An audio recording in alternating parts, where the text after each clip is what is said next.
হাসিনা সরকার আমাদের হাজার হাজার নেতা কর্মীকে খুন করেছে, হাজার হাজার নেতা কর্মীকে কারাবরণ করতে বাধ্য করেছে, হাজার হাজার নেতা কর্মীকে গুম করেছে। আসুন আর আমরা আল্লাহর কাছে দোয়া করি, আল্লাহ যেন আমাদের সকল নেতা কর্মীকে বেহেশতে নসিব করেন, আমিন।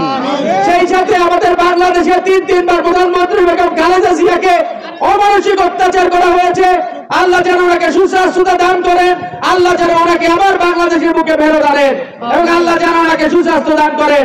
আমরা আরো দোয়া করতে চাই আমার নেতা জনাব তারেক রহমান সাহেবের জন্য, বাংলাদেশের ভবিষ্যৎ প্রধানমন্ত্রী, আল্লাহ যেন ওনাকে দীর্ঘায়ু দেন, আল্লাহ যেন ওনাকে সুস্বাস্থ্য দেন।